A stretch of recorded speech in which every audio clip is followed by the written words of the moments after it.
No vídeo de hoje falaremos sobre um filme de animação que ele é muito emocionante e inclusive ele consegue fazer até as pessoas com coração de pedra chorar. Ele possui seus momentos de humor e é claro que ele também pode ser muito nostálgico para algumas pessoas também. Inclusive esse filme de hoje ele foi escolhido através da aba de comunidade, que eu tinha feito uma votação com os inscritos e eu sempre utilizo aquele espaço para conversar com vocês.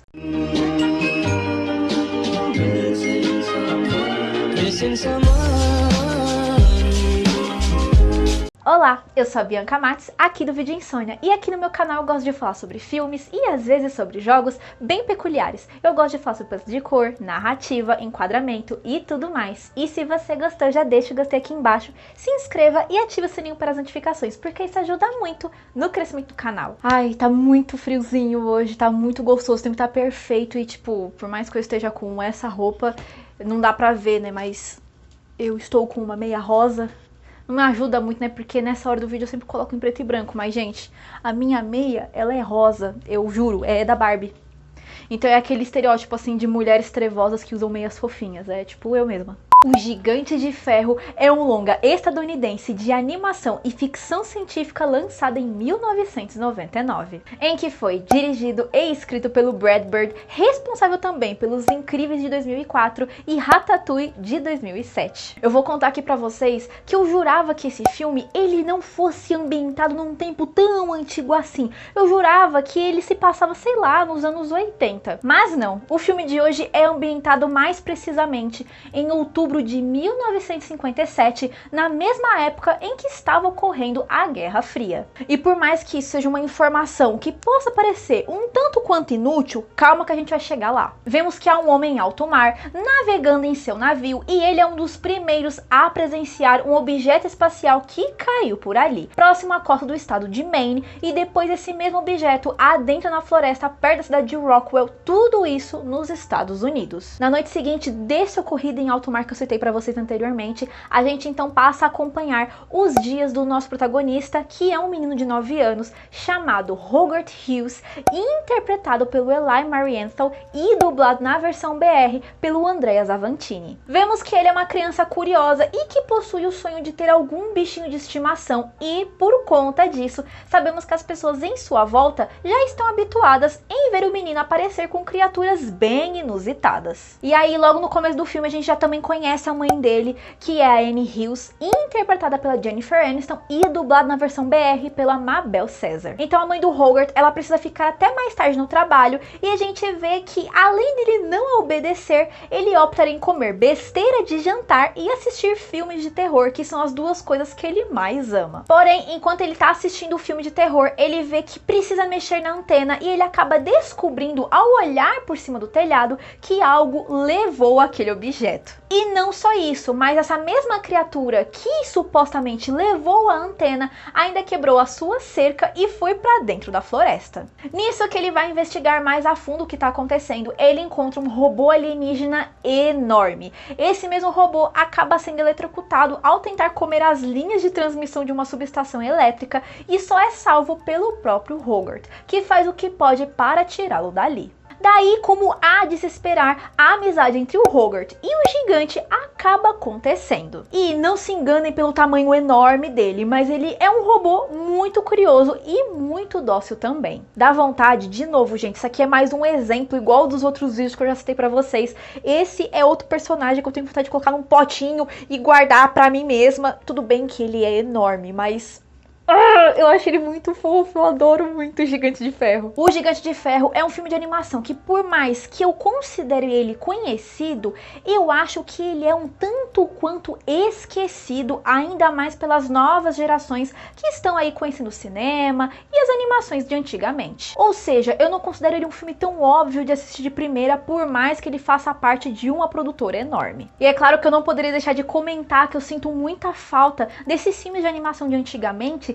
terem esse traço 2D. Por mais que o Gigante de Ferro ele seja aquele 2D, meio 3D, ainda assim, a animação em geral, ela é considerada 2D. Aquele clássico que a gente está muito acostumado a assistir na nossa infância. Outra coisa que eu preciso falar pra vocês, não se acostumem mal em sempre ter filme de animação aqui no canal. Eu sei que eu não tive o costume de trazer desde o início, mas é por causa que é tanto gênero, é tanto filme para uma pessoa do meu tamanho. Então assim, vocês têm que entender também que é muita coisa para eu ter que administrar. Esse filme apenas calhou de estar na votação entre outros dois filmes e ele acabou ganhando. O que eu não vou reclamar por causa que vocês já viram que eu gosto muito desse filme. O Gigante de Ferro foi o filme de estreia do diretor de hoje, o Brad Bird, e isso quer dizer o quê? Que foi o primeiro filme que ele lançou. E eu diria que ele saiu muito bem, ainda mais por ser a sua primeira produção, porque a gente tá acostumada àquilo. O diretor lança um filme que não é tão bom, e aí conforme o tempo for passando e ele for pegando o jeito, ele vai criando grandes clássicos. E aí a gente vê que o Gigante de Ferro, ele já vai totalmente em contramão, porque ele já se tornou um clássico desde o início. Já em questão da gente falar sobre os personagens da trama de hoje, eu diria que existe um ponto que é muito engraçadinho. Isso porque eles escolheram justamente o Vin Diesel para dar voz ao Gigante de Ferro na sua versão original. E aí é nesse momento que a gente vê que o Vin Diesel sempre é escalado em projetos que não precisam muito do dom da atuação ou o dom da dublagem, até porque ele tem muito costume de fazer personagens que são monossilábicos ou que não possuem um vocabulário muito evoluído, como o Gigante de Ferro e o próprio Groot. O filme de hoje teve sua origem a partir do livro de mesmo nome, lançado em 1968, e escrito pelo poeta Ted Hughes. Dá até para notar uma semelhança pelo sobrenome do autor com o protagonista do filme. E ele escreveu o livro com o intuito de confortar os seus filhos após o suicídio da sua então ex-esposa, a escritora Sylvia Plath. Quem não conhece, inclusive, a vida da própria Sylvia Plath ou desse dia caótico que foi o suicídio dela, eu diria que precisa dar uma pesquisada porque é bem chocante. Mas quem tem gatilho, gente, vai fazer outra coisa. Vai fazer um bolo, vai jogar xadrez, vai assistir o filme de hoje, mas não vai pesquisar isso, por favor. Só que eu preciso contar pra vocês que antes deles adaptarem o livro pro filme que a gente conhece hoje em dia, é claro que aconteceu algumas coisinhas. Ainda na década de 80, o músico Pete Townshend, responsável pelo The Who, ele também tinha lido o livro e gostado muito do seu conteúdo. E foi aí que ele fez um álbum muito conceitual chamado The Iron Man, a Musical. E após esse projeto, o Brad Bird acaba tendo contato com o livro original e o projeto do Townshend, do The Who, e ele fica impressionado com a história e desenvolve a vontade de transformar aquilo num filme. Porém, desde o início, o diretor se incomodou muito, pois a Warner Bros. Tinha um controle criativo enorme sobre a obra. Ou seja, basicamente, eles não deixavam o cara dirigir o projeto em paz. Não é à toa que nessa altura do campeonato, a Warner acaba criando dois personagens que não existem no livro original. Começamos a falar então do Dean McCoppin, que ele é um dos melhores amigos do Hogarth, e aí, posteriormente, ele se torna até o seu padrasto, que ele foi interpretado pelo Harry Connick Jr. e dublado pelo Marco Antônio Costa. E o segundo personagem em questão é o agente do governo chamado Kent Mansley, que ele eu vou falar com um pouco mais de detalhe mais pra frente no vídeo. E ele foi interpretado originalmente pelo Christopher McDonald e dublado pelo Guilherme Briggs. O diretor, que já estava meio de saco cheio com essa parada toda do controle da Warner, ainda descobriu que nem poderia utilizar as músicas do projeto do Pete Townshend. Já o Townshend, ele não ficou surpreso nem puto com a situação. Ele simplesmente já imaginou que isso fosse acontecer. Outra questão que foi totalmente ignorada pela Warner Bros. Na hora de fazer o filme foi a história de background do gigante. Isso porque eles queriam algo totalmente focado na amizade entre o gigante e o Hogarth. O diretor mesmo, ele considerou que a adaptação estava ficando muito complicada de desenvolver, porque o background do gigante era um caminho para que o telespectador entendesse os fatos de forma natural. Mas de repente, tudo ficou muito corrido, esquisito, combinando elementos de ficção científica paranoicos dos anos 50 e a inocência dos personagens. Não é à toa que se vocês forem reassistir ao filme, vocês conseguem notar essa troca súbita, esse sentimento meio bipolar dentro do roteiro, em que tudo tá bem e de repente em um passe de mágica, tudo tá um caos. Porém, eu não posso esquecer de comentar com vocês que o filme possui uma versão meio Director's Cut, em que foram adicionados 2 minutos a mais, mas que fizeram muita diferença. Sorte de vocês que eu vasculhando a internet, eu consegui encontrar essas duas versões, com a versão estendida e sem a versão estendida, pra comparar e mostrar pra vocês. E eu digo isso porque foi uma grande surpresa pra mim mesma, por causa que eu fui assistir pra escrever o roteiro de hoje, e aí teve uma hora que eu parei e fiquei: peraí, eu não lembro dessa cena. E aí eu descobri que realmente se tratava de um conteúdo extra. Eu mesma que assisti esse filme quando eu era bem criança, eu também queria saber de onde o gigante veio, da sua história por trás, eu queria saber por que ele foi parar na Terra. E quando eu assisti a versão que vemos no streaming atualmente, ela tem essa cena a mais, diferente da versão que foi lançada na época original. E nessa cena extra, o gigante está dormindo, ele passa a sonhar e ele consegue sintonizar com a TV do Harry. Nesse breve momento conseguimos ver o suposto planeta que o gigante veio, em que há outros da sua espécie e que alguma explosão ou guerra aconteceu, para ele vir ao planeta Terra. Ou seja, um pouco semelhante ali com a própria história do Superman, um fato que é muito interessante porque existe uma cena em que o Hogarth, ele tá mostrando a sua coleção de gibis, e aí entre os super-heróis ali da sua coleção, o Gigante de Ferro, ele gosta muito do Superman e ele se vê muito naquele herói. Mas essa cena do background do gigante me fez lembrar de outro conteúdo, mais precisamente de um episódio do Coragem, o Cão Covarde, que existe um robô gigante também vindo do espaço, que invade lugar nenhum, mas ele não é bonzinho, ele até chega a escravizar todo mundo por ali. Só depois que o Coragem descobre que o robô, ele tem um fundo de bondade e possui o sonho de esculpir renas de madeira. Podia ser uma referência? Podia. Mas não é. E apesar dos produtores terem essa vontade de focar na amizade dos personagens, acho que até foi um pouco fundo demais, até porque o Hogarth transmite o que sabe sobre o seu mundo ao gigante. Mas existe horas que ele nem parece o mesmo menino de 9 anos do início do filme. E eu digo isso porque sempre que existe um filme em que dentro da narrativa há um personagem que precisa mostrar o seu mundo para um outro personagem novo, a gente fica meio que preocupado, porque temos ali uma criatura ingênua que precisa aprender sobre a morte ou presenciar algo bem traumático para ele ter aquele boom de realidade. E não demora muito para acontecer com o gigante, porque ele acaba presenciando um cervo morrer por ser alvo de caçadores. E aí depois dessa cena, a gente vê que o Hogarth começa a trocar ideia ali com o robô e o robô só escutando. E nesse momento, a gente vê então que o menino, ele começa com uns papos meio existencialista, meio nítidas ideias, e é claro que o robô entra em parafuso. Daí, chegamos na parte do vídeo que eu tanto queria falar pra vocês. Porque vocês lembram que eu ia falar com mais detalhes sobre o agente do governo, o tal do Kent. Esta praga é o suprassumo de qualquer estadunidense. Ele é o estereótipo mais fraco que eu já vi dentro de um filme. Isso porque ele é surtado, 100%.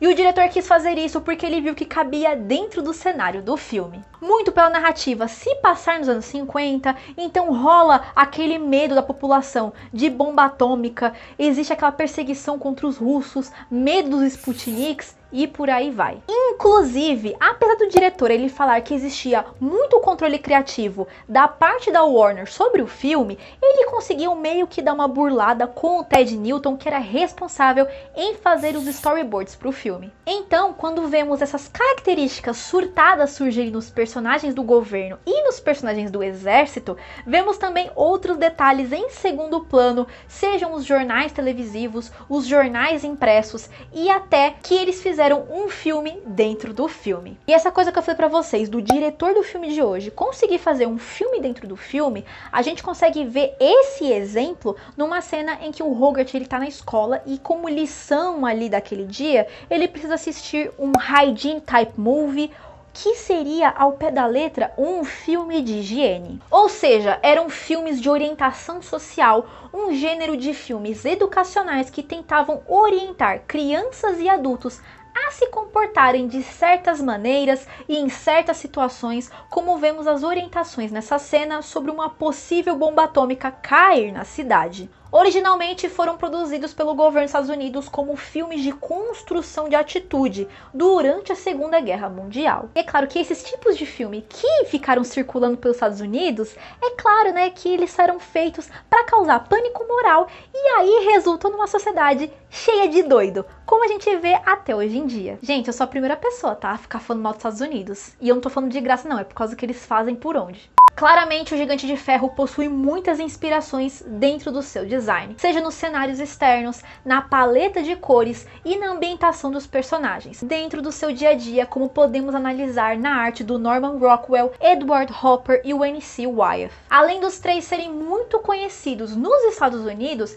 eles conseguem transmitir o cotidiano dos estadunidenses de formas diferentes, dando o suporte necessário para criar a identidade do filme de hoje. Mas o Bird não deixou de dar uma olhada também nos filmes 2D da Disney para se inspirar no visual também, já que eles costumam ser destaque no ramo do cinema de animação infantil. O Gigante de Ferro é considerado um filme cult desde o seu lançamento em 1999. Mas apesar disso, ele não foi um sucesso de bilheteria, ele foi até considerado um fracasso financeiro, por isso que ele não teve continuação. E quando eu falo num filme ser cult, eu não tô falando que ele é de difícil compreensão, ou que tem uma estética hipster ou algo do tipo. A gente tem que lembrar da raiz da palavra, que cult vem de culto, então é um filme que tem um número suficiente para ter um culto a ele. E por conta disso, o filme de hoje foi referenciado e homenageado diversas vezes, seja em outros filmes, em jogos ou em outras séries televisivas. Como por exemplo a própria revista Mad, que sinceramente eu não sei se ainda existe. Com licença, aqui é a revista Mad?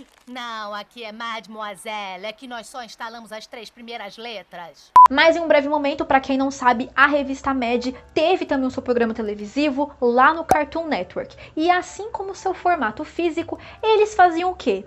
Sátira. Então eles ficavam zoando tudo e todos. E não estou dizendo que eles zoaram o filme de hoje, mas eles fizeram uma paródia usando o filme de hoje, como estreia da 3ª temporada, intitulada The Iron Giant Lady, uma clara referência à maldita e vagabunda da Margaret Thatcher. E só um breve aviso aqui, se tu vier no meu canal defender a Thatcher, sujeita a paulada. Se tu é LGBTQ e ainda gostar de futebol e vir defender a Thatcher, sujeita a mais paulada ainda. E é claro que o conteúdo do episódio tira bastante sarro dela, principalmente em ser uma cabeça de vento. Sem contar que o título do episódio, The Iron Giant Lady, faz uma referência clara ao apelido que a Thatcher tinha na mídia, que era a tal da Dama de Ferro. E esse nome foi dado pela mídia da União Soviética na década de 70, isso porque a Thatcher, ela criticava e era muito contra o comunismo. Realmente essa mulher era um monstro, ainda bem que ela foi lá pros quintos dos infernos.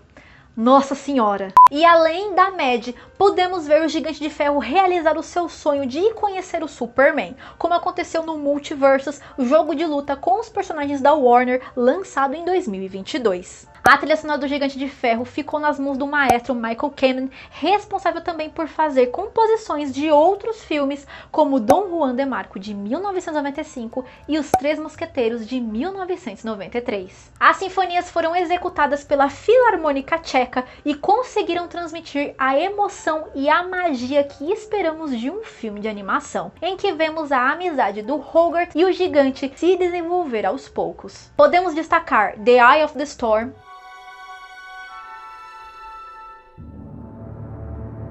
seguido de Souls Don't Die,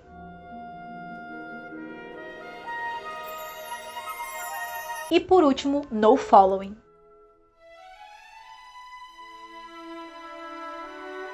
Apesar do Gigante de Ferro ele não ter feito o sucesso que a Warner esperava, ele tem o povo. E podemos ver que ele soube muito bem se destacar, porque ele não só participou, como ganhou em muitos festivais. Começando pelo Annie Awards, ganhando como melhor longa-metragem de animação, melhor desempenho individual em animação de personagens, roteiro, efeitos, trilha sonora, direção e voice acting em 1999, seguido do BAFTA Children's Award como melhor longa-metragem em 1999 e por último durante o Los Angeles Film Critics Association como melhor longa-metragem nos anos 2000. E o filme que indicarei hoje é Virtude Selvagem, um longa estadunidense de drama lançado em 1946, em que foi dirigido pelo Clarence Brown, responsável também por Sonata de Amor de 1947 e Mulher de Bril de 1928. A indicação do filme de hoje é um clássico e ele tem aquela pitada de temos um ser inofensivo em nossas mãos e a gente precisa ensinar para ele esse novo mundo que ele vai habitar. Sem contar que o filme de hoje e a indicação de hoje possuem protagonistas que sonham em ter um bichinho de estimação e que a mãe aceite esse bichinho. Só que quando eles conseguem, eles são bem diferentes do que a gente espera. Mas com o passar do tempo, vemos que este ser da indicação de hoje possui a sua própria natureza, que pode ser alvo de incômodo para as pessoas em sua volta. Muito semelhante com o que vemos com o filme de hoje também. Por mais que o gigante pareça inofensivo e bobinho, vemos que quando o calo aperta, ele soube mostrar muito bem de onde ele veio e como ele sabe se defender. Essa indicação de hoje, ela consegue também me fazer lembrar O Cão e a Raposa de 1981. Jodie Baxter é um garoto solitário que faria qualquer coisa para ter um novo amigo. Logo, ele decidiu fazer um pedido ousado aos seus pais: ter um filhote de cervo como animal de estimação na fazenda em que moram. Eles até aceitam e gostam da ideia, mas com o tempo, o animal naturalmente cresce, trazendo com isso atitudes selvagens e comprometendo a amizade deles. E você, já assistiu ou já ouviu falar sobre o Gigante de Ferro? Me deixa aqui embaixo nos comentários. Você também pode me dar alguma dica de algum filme ou algum jogo que eu posso trazer aqui pro canal e contar mais detalhes como vocês já estão acostumados. E se você gostou, já deixa o gostei aqui embaixo, se inscreva e ative o sininho para as notificações, porque isso ajuda muito no crescimento do canal. E a gente se vê no próximo vídeo. Beijinhos!